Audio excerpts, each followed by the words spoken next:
Tiger's eyelashes, my goodness. And then at the same time, we're talking about the human eye. So I like how that segue, all of that. Yeah. You know, I just want to, of course, I wasn't here yesterday. I know you guys had a wonderful show, and it was Democracy Day. Yeah.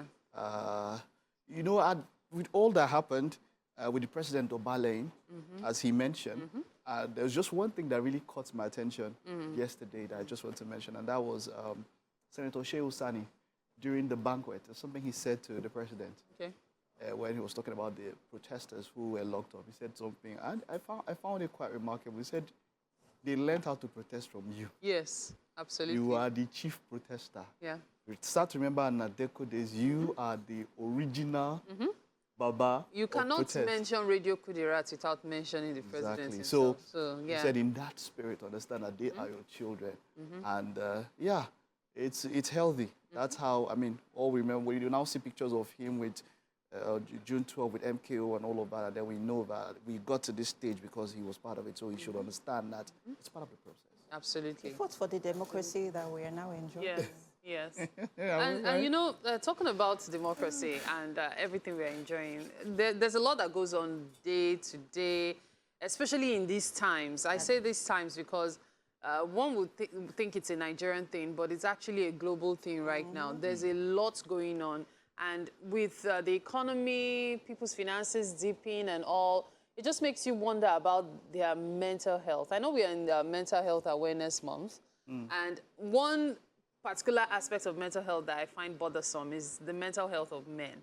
But the focus this month is men, not mental health. Yes, men, yes. Mental health is some other month. This one is one of the few that we have that we can say is for men and all of that. Even Father's Day is on Sunday. Do you even remember that? You see? We don't even know. You will not reach out to when we have like Mother's Day every month. No, it's supposed to be every quarter. Okay. But we made it every... All right. Anyway, so back to the conversation. So basically for men, it's oftentimes believed that, oh, a man can handle everything. A man can fix up, because that's what is expected of him. And so I wonder, are people even really aware of what goes on in a man's head? And even when you try to be supportive as a woman, the man will be like, you won't understand. Do you even really care? And then all those kind of statements, because men believe that nobody really cares. And I wonder, before we even really go deep, what's the state of your mental health? You're asking me to talk for men and be asking me for myself. What's your own? On a scale of 1 to 10, where are you? Honestly. Can you rate your mental health by yourself? Sometimes I don't know. You can. I think that when you look at it, okay, I'll talk about men and as per myself. On a personal level, because of the kind of work I do, more often than not, over 80 to 90% of anybody who is an on-air presenter, a journalist, or a media practitioner, even if they are paid very, very much, most of the time they are doing that job because of passion or because they love it. And they'll probably do it even if they're not being paid, most of the time. So I don't understand yet what it means to do something just for the money. You know, so I was thinking that what if I was working in the bank? How would I fare this time? I'll probably do much worse. Probably do much worse. The fact that even though it's work, but then there's that thing there that the love, it pushes me. So I think I'm in a much better place than quite a number of people. There are many people that are doing jobs that they do to cater, to fend for the family, not because they love it, but because they have to provide. You know, and for those men, those are responsible, and kudos, well done. At the same time, there are also a number of men who are not living up to expectation. Just yesterday, you saw a video of a lawyer who was responding to a particular claim about you and Senator Ned Nwoko. I mentioned that, look, okay, if you want to be polygamous, that means you're planning to have many children. You can take care of them. If you can take care of them, it's no problem. After all, polygamy is part of the African culture, as it were, you know. But then, when you have somebody, as it were, called, or somebody who's deadbeat, in a case where women are, when it comes to, you hardly ever hear about a single father. If the mother, if he's not widowed, most of the time the women are left to take care of the children, and then there are some men who need to step up. And then you see that laxity. My point is, yes, it is hard. Someone said men should talk. Yesterday, I mean, two of my guys, they just called me up, and they're like, oh, hey, we there around, we're laughing. You know, they're calling. I wasn't close to my phone, and the guy said the message, said, we'll go let your car tie if you don't come out. Too. Came out, spent like 30 minutes to 1 hour, and we're just all, you know, just talking. Maybe even more than 1 hour. And it was good. And they said, men die faster because we don't talk. You know, and then women, they live longer because they gossip, as it were. Wait, men gossip, but let's not have you that know, argument. so, no, whether gossip or not, the point is that interaction, you know, when you talk, there's something about letting stuff out, you know. We spoke, yesterday was Democracy Day, we spoke about everything, from the president's Dobale to the state of the economy, and then, of course, it was football. So it was just everything. And most of it was complaining and all of that. But at the end, we're like, okay, hey, we're here, you know, a drink or two, and it felt good. So that is one thing that I would say that women do that men can and should take a leave from. Talk in some kind of ways. Well, I believe men talk. But my question usually is, what exactly do they talk about that doesn't ease them? You know, sometimes a man will go to the bar, drink, they talk.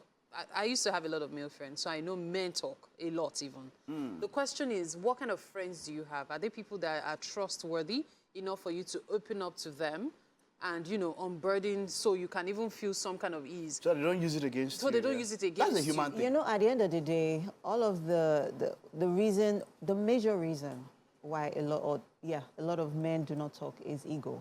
Yes, I agree. It is stemmed from ego.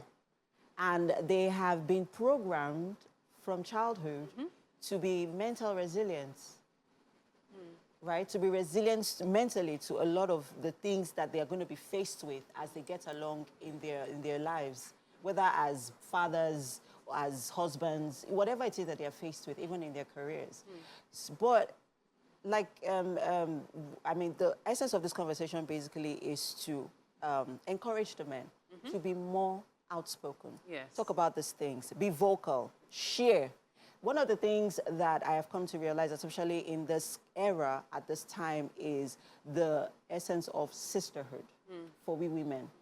We're beginning to get to a point where we are building communities where a lot of conversations are being had, whether it is online or offline. But those conversations are being had, and they help. It's like a support group, right, where you can always know that you can count on someone if you need something. But for the men, it is that ego tripping that comes in, and then everybody's like, oh no, I've got it. But you've not got it till this person commits suicide. So they have to get to that point where they are open-minded. And there was something I saw yesterday online. The person said, one of the things that can help you to be effective of the economy right now is do not take it personal. And the minute you begin to take it personal, it begins to affect your mental health. It is hard, but it starts from the mind. Now, there was something Mike said earlier about how it's human for people to let you down or, you know, betray you, so to speak. However, the reality is this.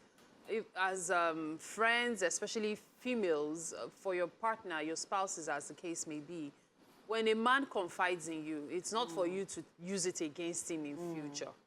I know some men do that to their women, but, you know, tit for tat doesn't always solve the problem. And, you know, the ego thing we are talking about as well. You don't want to have anybody drag you as a man. You don't want anybody insulting you, especially insulting your pride. Your reputation. So you feel, I've got this, I'll do the best I can. Basically. And then when you can't, you look for the, in quotes, easy way out, which is usually off the bridge, which shouldn't be an option even. You know something I noticed, I was somewhere the day before yesterday in the night.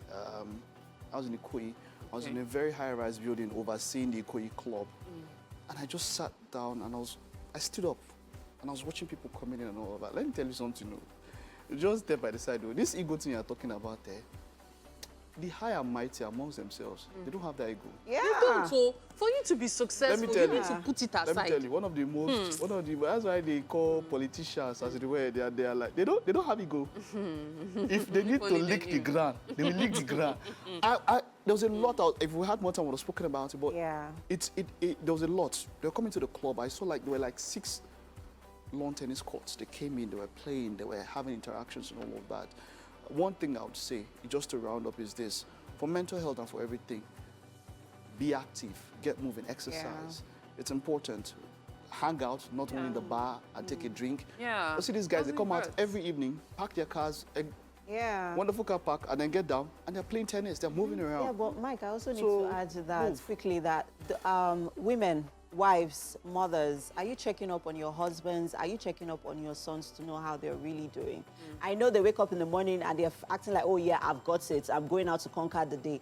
But sometimes they come back really broken and overwhelmed. Well, so check on your husbands, check on your sons, really know how they are doing.